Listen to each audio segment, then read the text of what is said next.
Welcome back. तो आज का लेक्चर हम शुरू करते हैं जहां हमने कल छोड़ा था अपना वैलेंस बॉन्ड थ्योरी का कंसेप्ट। आज हम उसी कंसेप्ट को यहां से आगे बढ़ाते हैं। देखिए, अगर आप हमारे चैनल पे पहली बार आए हैं तो चैनल को सब्सक्राइब कीजिए और इसे शेयर कीजिए, और वीडियो कंप्लीट देखने के बाद आप कमेंट कर सकते हैं वीडियो के ऊपर कि आपको क्या चीज समझ नहीं आई, आपको वीडियो कैसी लगी। तो शुरू करते हैं हम अपना लेक्चर। जो हमने कल जहां तक हमने छोड़ा था, हम देखेंगे कि हम कुछ कंसेप्ट यहां नया सीखने की कोशिश करेंगे। पहले मैं एक बार थोड़ा क्विक रिवाइंड करवा देता हूं आपको, जो मैंने कल कुछ एग्जांपल डिस्कस की थी आपके सामने। मैंने आपको बताया था कि ये हमारा COCN6, ठीक है, कोबाल्ट 6 साइनाइड के साथ जुड़ रहा था, और हाइब्रिडाइजेशन इन दिस केस, जो हाइब्रिडाइजेशन थी, अगर आप वो लेक्चर देख चुके हैं तो आपको ये क्लियर है, D2sp3 हाइब्रिडाइजेशन आ रही थी। और नेक्स्ट हमने एक और एग्जांपल डिस्कस की थी, COF6, और यहां चार्ज 3 नेगेटिव था, यहां भी 3 नेगेटिव चार्ज था, और यहां इस केस में जो हाइब्रिडाइजेशन थी वो हमारी थी sp3d2, ठीक है। ये हमारा एक कंसेप्ट था। अगर आपको क्लियर है, अगर आपने लास्ट लेक्चर देखा है तो आपको ये डेफिनेटली क्लियर होगा। लास्ट लेक्चर का लिंक मैं आपको डिस्क्रिप्शन में दे दूंगा, ठीक है, और आई बटन पे भी जाके देख लीजिए, वहां आपको लास्ट लेक्चर का लिंक मिल जाएगा, ठीक है। तो शुरू करते हैं हम यहीं से एक कंसेप्ट अपना निकालना कि ऐसा क्या है। दोनों कॉम्प्लेक्स हमारे, ये दोनों के दोनों जो कॉम्प्लेक्स थे, ये दोनों कॉम्प्लेक्स हमारे क्या है, ऑक्टाहेड्रल हैं। तो ऐसा क्या है सर कि एक वाला एक कॉम्प्लेक्स हमारा ऑक्टाहेड्रल होके D2sp3 हाइब्रिडाइजेशन कर रहा है, और एक कॉम्प्लेक्स ऑक्टाहेड्रल होके sp3d2 हाइब्रिडाइजेशन कर रहा है। तो इसी कंसेप्ट को हम सीखेंगे आज। एक कंसेप्ट, एक कोऑर्डिनेशन कंपाउंड में d ऑर्बिटल इन्वॉल्व हो रहा है, अंदर का 3d ऑर्बिटल, कल आपने देखा था 3d ऑर्बिटल इन्वॉल्व हो रहा है, और एक कंसेप्ट में या एक कोऑर्डिनेशन कंपाउंड में हमारा d ऑर्बिटल 4d इन्वॉल्व हो रहा है, ठीक है। एक अंदर वाला d ऑर्बिटल इन्वॉल्व हो रहा है, एक बाहर वाला d ऑर्बिटल, अंदर वाले से मतलब एक 3d, मतलब तीसरी वाली शेल का d ऑर्बिटल इन्वॉल्व हो रहा है, इनर शेल का, और एक 4d मतलब बाहर वाली शेल का d ऑर्बिटल इन्वॉल्व हो रहा है। तो इसी से कंसेप्ट निकला, जो अंदर वाले d ऑर्बिटल हाइब्रिडाइजेशन में जब इन्वॉल्व हों, जब इनर d ऑर्बिटल हाइब्रिडाइजेशन में इन्वॉल्व हों, तो ऐसे कॉम्प्लेक्सेस को हम इनर ऑर्बिटल कॉम्प्लेक्सेस कहते हैं। क्या कहते हैं? Inner orbital complexes. और ऐसे सारे कॉम्प्लेक्सेस जिसमें आउटर d ऑर्बिटल इन्वॉल्व हों, तो ऐसे सारे कॉम्प्लेक्सेस को हम क्या कहेंगे? आउटर d ऑर्बिटल या आउटर ऑर्बिटल कॉम्प्लेक्सेस कहते हैं। आउटर ऑर्बिटल कॉम्प्लेक्सेस और इनर ऑर्बिटल कॉम्प्लेक्सेस हमारा बन गया है आज का लेक्चर, ठीक है। तो हम शुरू करते हैं, what is inner orbital complexes and what और आउटर ऑर्बिटल कॉम्प्लेक्सेस। तो बिना टाइम वेस्ट किए हुए हेडिंग लगाइए, inner orbital complexes and outer orbital, inner and outer orbital complexes and outer orbital complexes. ये है आज का हमारा लेक्चर। तो शुरू कीजिए सबसे पहले इनर ऑर्बिटल कॉम्प्लेक्सेस को। इनर ऑर्बिटल कॉम्प्लेक्सेस कौन से होते हैं? मैंने जस्ट अभी बोला कि ऐसे सारे कॉम्प्लेक्सेस जिसमें इनर d ऑर्बिटल इन्वॉल्व हो, 3d ऑर्बिटल इन्वॉल्व हो, ऐसे सारे कॉम्प्लेक्सेस को हम इनर ऑर्बिटल कॉम्प्लेक्सेस कहते हैं। और आउटर ऑर्बिटल कॉम्प्लेक्सेस, ऐसे सारे कॉम्प्लेक्सेस जिसमें आउटर d ऑर्बिटल इन्वॉल्व हो, तो ऐसे सारे कॉम्प्लेक्सेस को हम आउटर d ऑर्बिटल कॉम्प्लेक्सेस का नाम देते हैं, ठीक है। तो आपको जो मेन पॉइंट्स लिखने हैं इनर ऑर्बिटल कॉम्प्लेक्सेस में, मैं एग्जांपल दूंगा लास्ट पे, वो क्या लिखने हैं। इनर ऑर्बिटल कॉम्प्लेक्सेस में, ठीक है, अगर किसी ऑक्टाहेड्रल कॉम्प्लेक्स बनाने के लिए इनर d ऑर्बिटल इन्वॉल्व हो, क्या? इनर d ऑर्बिटल इन्वॉल्व हो, तो ऐसे कॉम्प्लेक्सेस को हम इनर ऑर्बिटल कॉम्प्लेक्सेस कहते हैं। तो अगर किसी कॉम्प्लेक्स में आउटर d ऑर्बिटल इन्वॉल्व हो, ठीक है, उस कॉम्प्लेक्स के बनाने में आउटर डी ऑर्बिटल इन्वॉल्व हो हाइब्रिडाइजेशन में, तो ऐसे कॉम्प्लेक्सेस को हम क्या कहते हैं, outer orbital complex. Inner d orbital involve in hybridisation, ठीक है, outer d orbital involve in hybridisation, पूरा लिख देते हैं, inner d orbital involve in hybridisation, ठीक है। इनर और डी ऑर्बिटल हमारे हाइब्रिडाइजेशन में इन्वॉल्व होता है और वहां outer d orbital involve in hybridisation, ठीक है, इन्वॉल्व इन हाइब्रिडाइजेशन। ये है एक डिफरेंस, ठीक है, क्लियर है। मैं दोनों को डायरेक्टली एक दूसरे के साथ रिलेट करके पढ़ा रहा हूं, आपको इजी हो जाएगा, ठीक है। अच्छा, तो दैट इज वाई इस कंप्लेक्स को इनर ऑर्बिटल कंप्लेक्स बोलते हैं और इस कंप्लेक्स को आउटर ऑर्बिटल कंप्लेक्स बोलते हैं। इस कंप्लेक्स में ऐसे सारे कंप्लेक्सेस में पेयरिंग हो जाती है और ऐसे कंप्लेक्सेस में पेयरिंग वगैरह नहीं होती। तो अगर पेयरिंग होगी तो यहां देखा गया less number of unpaired electron in complexes में अनपेयर्ड इलेक्ट्रॉन क्या होते हैं, कम होते हैं, कम अनपेयर्ड इलेक्ट्रॉन होते हैं, या तो कभी होंगे ही नहीं, सारा पेयर्ड हो जाएंगे। और इस केस में maximum number of unpaired electron, ठीक है, मैक्सिमम अनपेयर्ड इलेक्ट्रॉन होते हैं, maximum number of unpaired electron, ठीक है, maximum number of unpaired electron यहां पाए जाते हैं। दो बातें आपको क्लियर हैं, ठीक है। अच्छा, यहां कम अनपेयर्ड इलेक्ट्रॉन हैं, तो इसका मतलब यहां जो देखिए कम अनपेयर्ड इलेक्ट्रॉन, देखिए एक मैं आपको बात बता देता हूं जरा सा, ये देखिए, ये हमारा एक कॉम्प्लेक्स है डी ऑर्बिटल, 1 2 3 4 5 और ये 6। देखिए 1 unpaired, 2 unpaired, 3 unpaired, 4 unpaired, 4 unpaired electron हैं, 4 अनपेयर्ड इलेक्ट्रॉन है, ज्यादा अनपेयर्ड इलेक्ट्रॉन है, तो ये वाला कंप्लेक्स होगा आउटर ऑर्बिटल कंप्लेक्सेस। ऐसे कंप्लेक्स जिसमें मैक्सिमम अनपेयर्ड इलेक्ट्रॉन हो, उन कंप्लेक्सेस को हम बोलते हैं कि ये आउटर ऑर्बिटल कंप्लेक्सेस हैं। अब ज्यादा अनपेयर्ड इलेक्ट्रॉन होने से हम बोल सकते हैं दे हैव हाई स्पिन। क्या?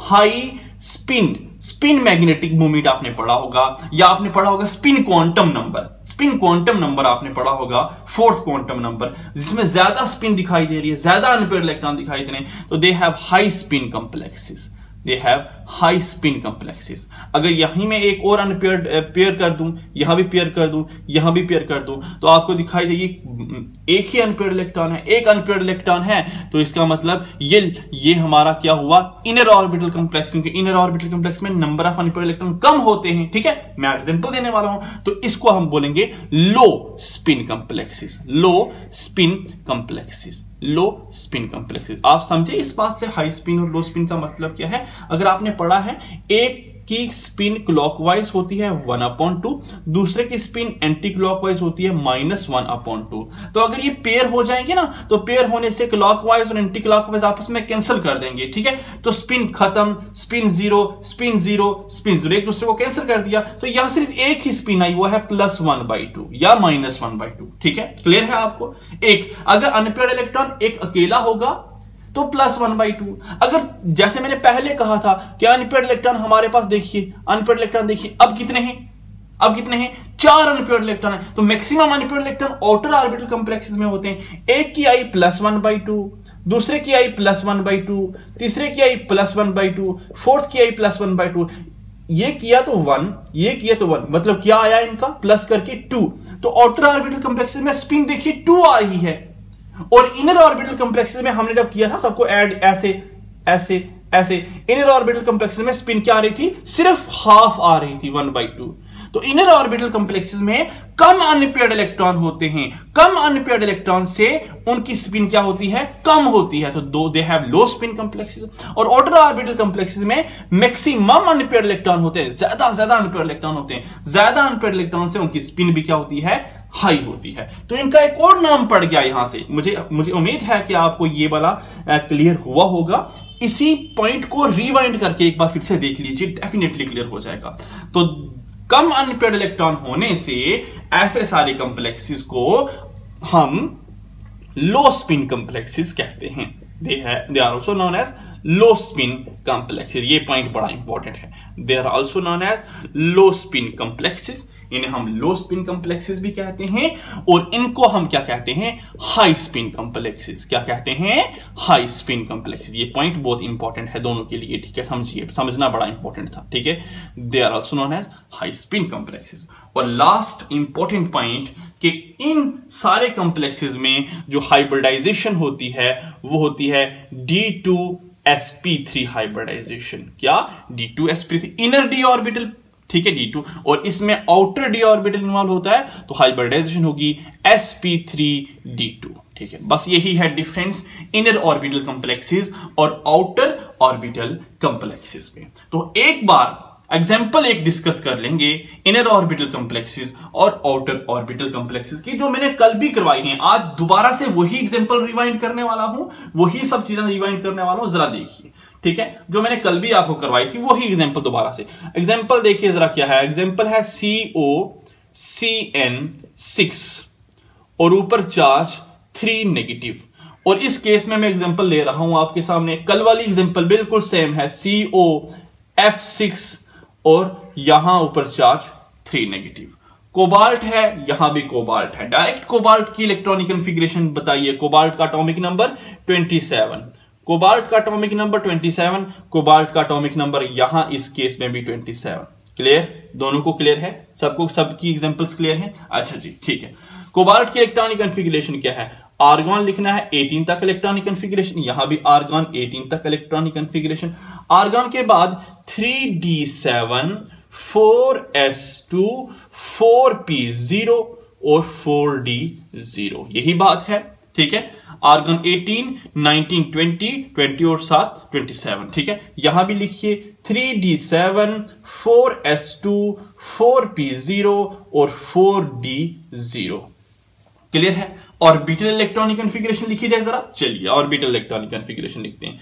ये हमारा बनाया 3d 1 2 3 और 4, ये 3d बना दिया हमने, 3d के बाद ये बनाया हमने 4s के बाद ये बनाया हमने 4p के बाद ये बनाया हमने 4d।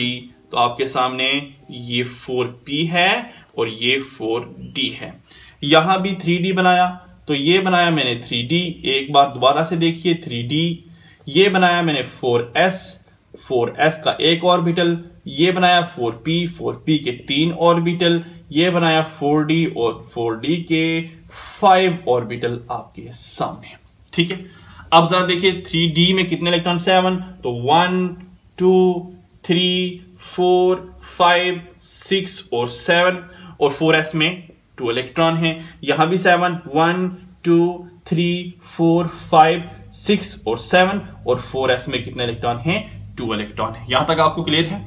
अब जरा देखिए दोनों केस में ऑक्सीडेशन स्टेट या ऑक्सीडेशन नंबर क्या है, ठीक है। तो आपको डायरेक्ट निकालना है ऑक्सीडेशन नंबर। देखिए COCN6 3 नेगेटिव और यहां COF6 3 नेगेटिव। तो हम जानते हैं कि एक साइनाइड -1, 6 साइनाइड -6 से -3 बच गया है। कितना माइनस खत्म हो गया, -3 खत्म हुआ। -3 को खत्म करने के लिए +3 होगा, मतलब कोबाल्ट यहां पे +3 में है।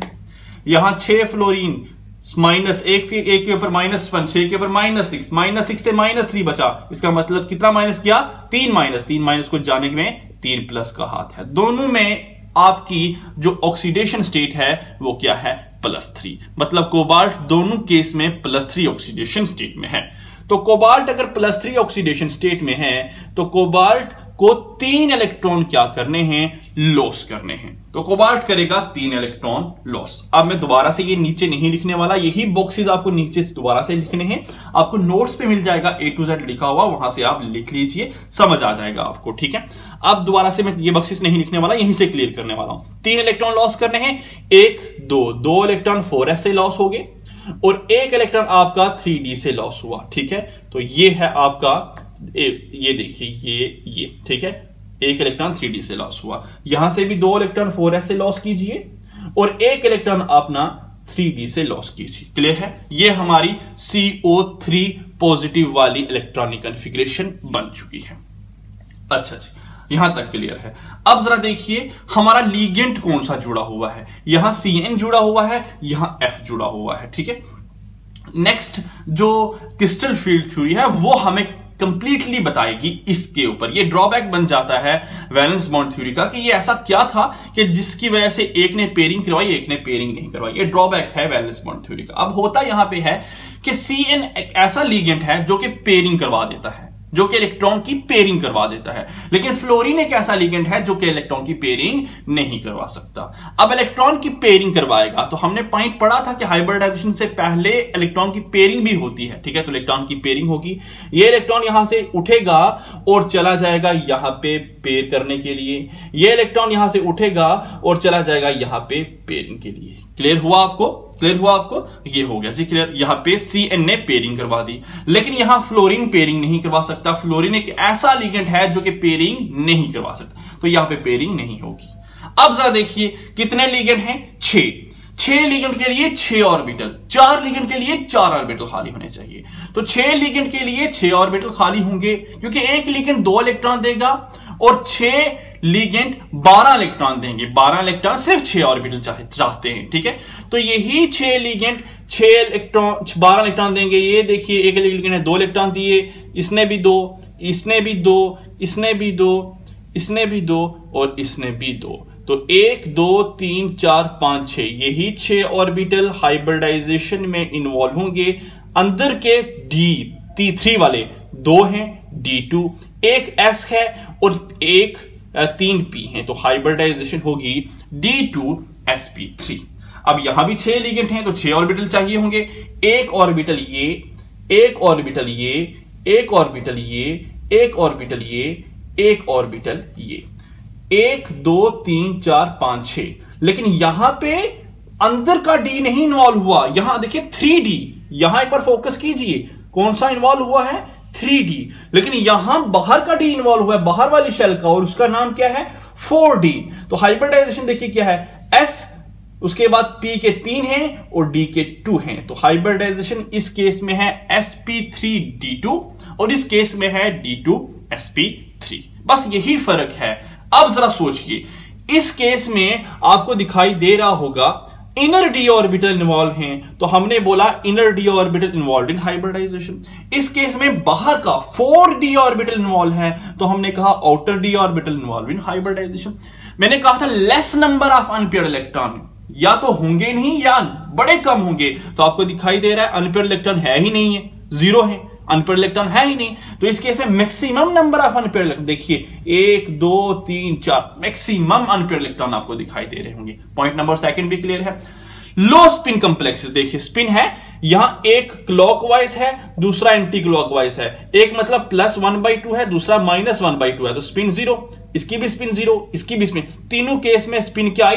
0 आई। ओवरऑल स्पिन क्या है? 0 है। यहां 1/2 हो गया 1, 1/2 हो गया 1, 1 + 1 = 2। यहां केस में स्पिन क्या आ रही है? 2 आ रही है। तो देखिए यहां स्पिन 0 है तो लो स्पिन कॉम्प्लेक्सेस, यहां स्पिन हाई है तो हाई स्पिन कॉम्प्लेक्सेस मैक्सिमम है। और इस केस में हाइब्रिडाइजेशन D2sp3 हो रही है और इस केस में हाइब्रिडाइजेशन sp3d2 हो रही है। तो यह है इनर ऑर्बिटल और आउटर ऑर्बिटल कॉम्प्लेक्सेस का कंप्लीट कंसेप्ट, जो मैंने आपको बताया कि इनर ऑर्बिटल कॉम्प्लेक्सेस किसे कहते हैं, आउटर ऑर्बिटल कॉम्प्लेक्सेस किसे कहते हैं, और ये कैसे कैसे इन्वॉल्व हो रहे हैं हाइब्रिडाइजेशन में, और किस तरीके से ये इनर ऑर्बिटल कॉम्प्लेक्सेस बनता है और आउटर ऑर्बिटल कॉम्प्लेक्सेस बनाए जाते हैं। ठीक है, और कुछ एग्जांपल्स अगर आपको नोट डाउन करनी है तो आप इनर ऑर्बिटल कॉम्प्लेक्सेस की कुछ और एग्जांपल्स भी नोट डाउन कर सकते हैं, वो आपको लिख लेनी है। जरा एग्जांपल आपका एक होम टास्क है, आप ये एग्जांपल सॉल्व कीजिए। CrNH3 6 2 और बताइए कि ये वाला कॉम्प्लेक्स इनर ऑर्बिटल कॉम्प्लेक्स है या आउटर ऑर्बिटल कॉम्प्लेक्स है। मैं आपको बता दूं कि यहां अमोनिया पेयरिंग करवाएगा, ठीक है। अच्छा, उसके बाद आपको बताना है FeCN6 3-, ये वाला भी एक ऐसा कॉम्प्लेक्स है जहां पे साइनाइड पेयरिंग करवाएगा। तो ये वाला कॉम्प्लेक्स हमारा इनर ऑर्बिटल कॉम्प्लेक्सेस में, इनर ऑर्बिटल कॉम्प्लेक्स की कैटेगरी में आएगा। ठीक है, इसी तरीके से मैं आपको कुछ और एग्जांपल्स भी करवाता हूं, मैं आपको कुछ और एग्जांपल भी बताता हूं। फॉर एग्जांपल आप लिख लीजिए COCl3F3, ठीक है। तो ये वाला कॉम्प्लेक्स हमारा आउटर ऑर्बिटल कॉम्प्लेक्स है, ठीक है। इस एग्जांपल को भी आप नोट डाउन कीजिए। तो ये सारे के सारे कॉम्प्लेक्सेस जो मैंने आपके सामने लिखे, ठीक है। ये सारे के सारे कॉम्प्लेक्सेस आप खुद सॉल्व आउट कीजिए, आपको क्लियर होगा। मैं आपको सिंपली एक बात बता देता हूं फाइनली, कि जहां हमारा ये साइनाइड, अमोनिया या ये कुछ ऐसे लीगेंड्स पाए जाएंगे, या कार्बोनाइल लीगेंड होगा या नाइट्रोसाइल लीगेंड होगा, NO वाला लीगेंड, वहां इनर ऑर्बिटल कॉम्प्लेक्सेस बनेंगे। और जहां हमारे ऐसे वीक लीगेंड होंगे जैसे हैलोजन हो गया, तो वो सारे के सारे कॉम्प्लेक्सेस हमारे आउटर ऑर्बिटल कॉम्प्लेक्सेस होंगे। इनर ऑर्बिटल कॉम्प्लेक्सेस में स्पिन मिनिमम होती है, आउटर ऑर्बिटल कॉम्प्लेक्सेस में स्पिन मैक्सिमम होती है, ठीक है। तो आज का लेक्चर मुझे लगता है अगर इससे ज्यादा हम पढ़ना चाहें टेट्राहेड्रल कॉम्प्लेक्सेस को या स्क्वायर प्लेनर कॉम्प्लेक्सेस को, तो लेक्चर बड़ा हो जाएगा। दैट इज वाई हम लेक्चर को आज यहां खत्म कर रहे हैं। इनर ऑर्बिटल कॉम्प्लेक्सेस और आउटर ऑर्बिटल कॉम्प्लेक्स पढ़ने के बाद हम कल लेक्चर लेके आएंगे आपके सामने, जो है हमारा स्क्वायर प्लेनर कॉम्प्लेक्सेस क्या होते हैं, उनमें हाइब्रिडाइजेशन क्या है, और ऑक्टाहेड्रल के बाद टेट्राहेड्रल कॉम्प्लेक्सेस क्या होते हैं, उनमें हाइब्रिडाइजेशन कैसी होती है। तो वो हमारा लास्ट पार्ट होगा वैलेंस बॉन्ड थ्योरी का। ये थ्योरी बड़ी इंपॉर्टेंट है और इसको सीखना बड़ा इंपॉर्टेंट था यहाँ पे, ठीक है। मोरओवर मैं एक चीज आपको खुद बता देता हूं फाइनली, कि जहां अनपेयर्ड इलेक्ट्रॉन 0 हैं इस केस में वो डायामैग्नेटिक होगा, जहां अनपेयर्ड इलेक्ट्रॉन होते हैं वो पैरामैग्नेटिक कॉम्प्लेक्स होता है, ठीक है। अगर एक भी अनपेयर्ड इलेक्ट्रॉन हो गया तो वो पैरामैग्नेटिक होगा, अगर मैक्सिमम अनपेयर्ड इलेक्ट्रॉन दिखाई देंगे तो वो मैक्सिमम पैरामैग्नेटिक कॉम्प्लेक्स होगा। लेक्चर अगर आपको अच्छे से समझ आया है तो कमेंट सेक्शन में कमेंट करके बताइए जरा जरूर कि हमें अच्छे से क्लियर हो चुका है। बूस्ट मिलेगा, उससे मोटिवेशन मिलती है एक टीचर को। अच्छा, तो अगर शेयर नहीं किया अभी तक तो अपने दोस्तों को शेयर कीजिए, मैक्सिमम आगे बढ़ाइए इस चैनल को। Thank you.